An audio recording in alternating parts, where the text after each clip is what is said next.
49వ అధ్యాయము.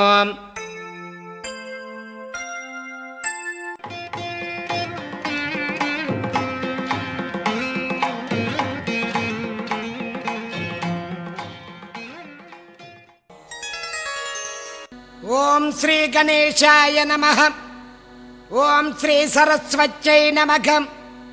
ఓం శ్రీ గురుభ్యో నమః. ఓం శ్రీపాద శ్రీవల్లభ శ్రీ నృసింహ సరస్వతి దత్తాత్రేయ గురుభ్యో నమః.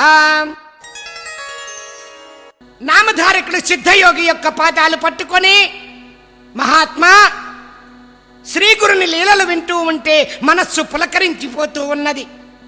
కానీ ఎన్నెన్నో పుణ్యక్షేత్రాలు ఉండగా కరంజా నగరంలో జన్మించినటువంటి శ్రీగురుడు ఈ సంగమ క్షేత్రాన్నే నివాసంగా ఎందుకు ఎన్నుకున్నారో తెలిపి ఆ క్షేత్ర మహత్యాన్ని వివరించండి అని కోరాడు. అప్పుడు సిద్ధయోగి ఇలా చెప్తూ ఉన్నాడు. నాయనా నామధారక, ఒక అశ్విని మాసంలో కృష్ణ చతుర్దశి తిథి నాడు గంధర్వ నగర వాసులందరూ దీపావళి పండుగకు ఎంతో ఉత్సాహంగా సంసిద్ధులయ్యేటటువంటి సమయంలో శ్రీగురుడు వారందరినీ దగ్గరకు పిలిచి, నాయనలారా, మనం త్రిస్థలి యాత్ర చేసి వద్దాము, బయలుదేరండి అని చెప్పి అన్నారు.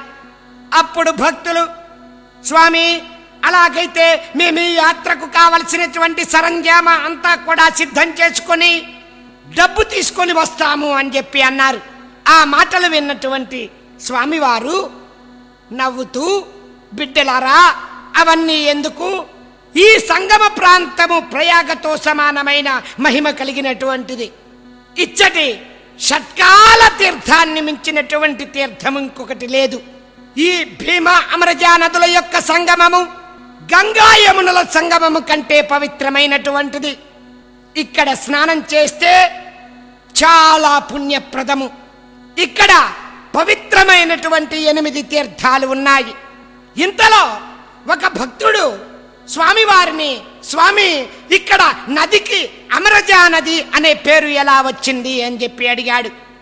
అప్పుడు శ్రీగురుడు ఇలా చెప్తూ ఉన్నాడు. నాయనలారా, పూర్వము దేవతలకు రాక్షసులకు భయంకరమైన యుద్ధం జరుగుతున్నటువంటి సమయంలో జాలంధరుడు అనే ఒక రాక్షసుడు ఎందరెందరో దేవతలను పట్టి చంపేస్తూ ఉండేవాడు. అప్పుడు దేవతల రాజైనటువంటి ఇంద్రుడు కైలాసంలో శివుణ్ణి దర్శించి దేవతలకు యుద్ధంలో ఓటమి తప్పేటట్లుగా లేదని, యుద్ధంలో రాక్షసుల యొక్క శరీరం నుండి కారిన రక్తపు చుక్కలలో ఒక్కొక్క చుక్క నుండి ఒక్కొక్క రాక్షసుడుగా వేలాది మంది రాక్షసులు పుట్టి దేవతల్ని సంహరిస్తున్నారని మొరపెట్టుకున్నాడు. అప్పుడు శివుడు పట్టరాని కోపంతో త్రిశూలం తీసుకొని రుద్రుడై బయలుదేరాడు. అప్పుడు ఇంద్రుడు శివుని యొక్క ఆవేశాన్ని తగ్గించి దేవతలను రక్షించేటటువంటి ఉపాయం చెప్పమని శివుణ్ణి ప్రార్థించాడు. అప్పుడు శివుడు యుద్ధంలో చనిపోయినటువంటి దేవతలను బ్రతికించడానికి ఒక పెద్ద పాత్రలో అమృతాన్ని సృష్టించి ఇచ్చాడు. దాన్ని తీసుకొని ఇంద్రుడు వెళ్ళి చనిపోయినటువంటి దేవతల మీద చల్లగానే అద్భుతమైనటువంటి తేజస్సుతో వీరావేశంతో దేవతలు లేచి రాక్షసుల్ని మట్టుబెట్టారు. నాయనలారా, ఆ పాత్రలో కొద్దిగా మిగిలిపోయినటువంటి అమృతం ఈ భూమి మీద పడింది. అదే అమరజా నది రూపంలో ప్రవహిస్తూ ఉన్నది. అందుకే ఈ నదికి అమరజా అనే పేరు వచ్చింది. నాయనలారా, దీనిలోని నీరు సంజీవని వంటిది. ఇందులో భక్తి విశ్వాసాలతో స్నానం చేసినటువంటి వారికి మృత్యు భయమే ఉండదు. ఇది అన్ని బాధలను, వ్యాధులను, పాపాలను తొలగించడంలో త్రివేణి సంగమంతో సమానమైనది. ఈ సంగమంలో వైశాఖ, కార్తీక, మాఘమాసములలో తెల్లవారుజామున స్నానం చేస్తే ఈ లోకములో సుఖము, మోక్షము కలుగుతాయి.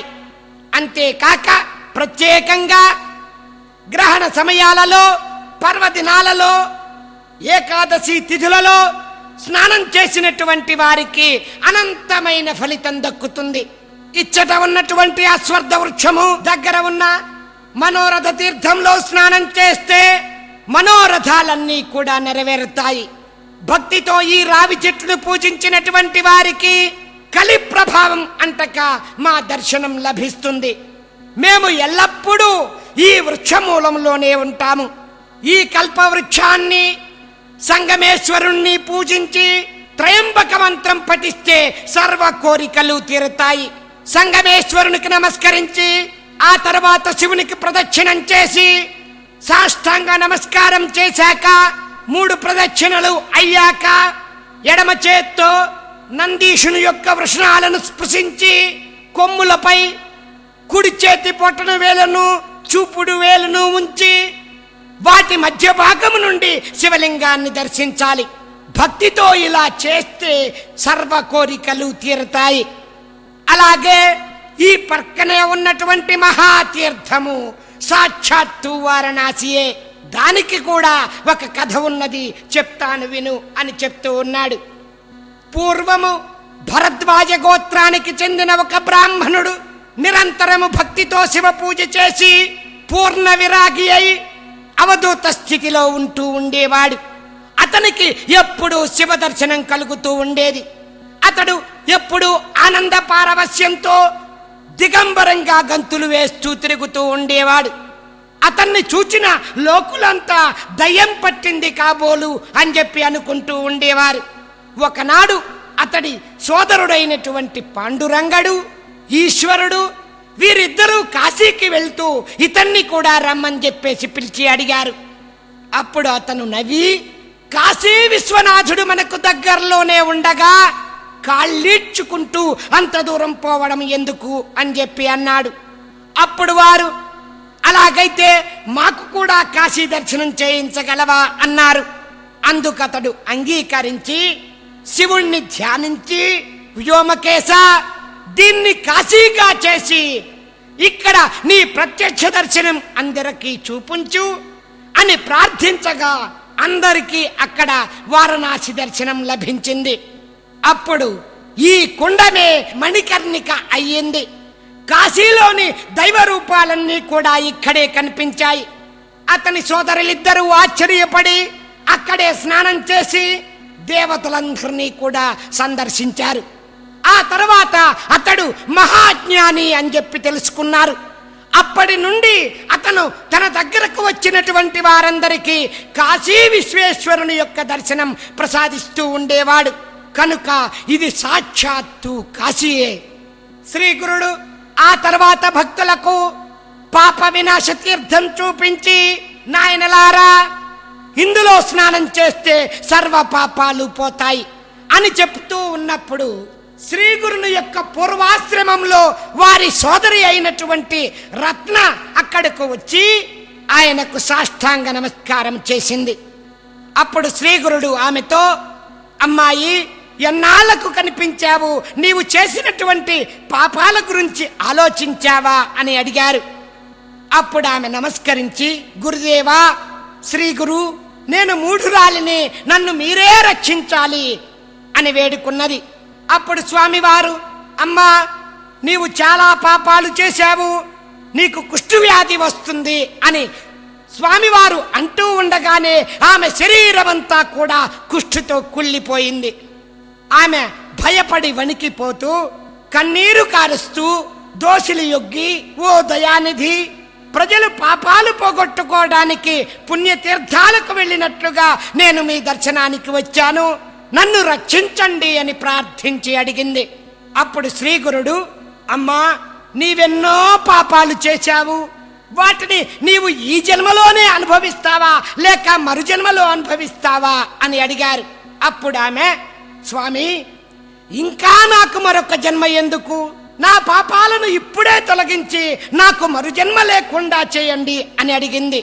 అప్పుడు స్వామివారు, అమ్మా అలా అయితే నీవు నిత్యము ఈ పాప వినాశ తీర్థంలో స్నానం చేస్తూ ఉండు, ఒక్కొక్క స్నానానికి 7 జన్మల పాపం పోతుంది, ఈ కుష్ఠరోగము ఒక లెక్క అని చెప్పి అన్నారు. ఆమె అలా చేయగానే రోగం మొత్తం పోయింది. అది నేను కల్లారా చూశాను అని సిద్ధయోగి నామధారకునితో చెప్తూ ఉన్నాడు.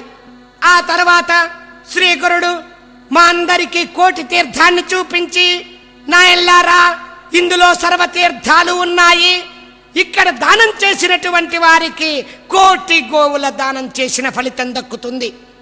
ఆ తర్వాత శ్రీగురుడు రుద్రపాద తీర్థాన్ని చూపించి, గయలో లాగానే ఇక్కడ కర్మ చేసి రుద్రపాద స్వామిని పూజిస్తే మంచి జరుగుతుంది అని చెప్పి అన్నారు. ఆ తర్వాత చక్రతీర్థాన్ని చూపించి, ఇక్కడ స్నానం చేస్తే జ్ఞానం కలుగుతుంది అని చెప్పి అన్నారు. మన్మథ తీర్థంలో స్నానం చేసి అక్కడ కల్లేశ్వరుణ్ణి పూజిస్తే అష్టసిద్ధులు మోక్షము కలుగుతాయి అని స్వామివారు చెప్పింది మేము విని అందరము సంతోషించి అష్టతీర్థాలలో స్నానం చేసి శ్రీగురుని వెనుకని మఠానికి చేరి వారికి పాదపూజ చేసుకుని హారతులిచ్చి సమారాధన చేశాము అని సిద్ధయోగి నామధారకునితో చెప్తూ ఉన్నాడు. ఓం శ్రీ దత్తాయ గురవే నమః. ఓం శ్రీపాదస్వామినే నమః. ఓం శ్రీ నృసింహ సరస్వత్యై నమః. ఓం శ్రీపాద శ్రీవల్లభ శ్రీ నృసింహ సరస్వతి దత్తాత్రేయ గురుభ్యో నమః.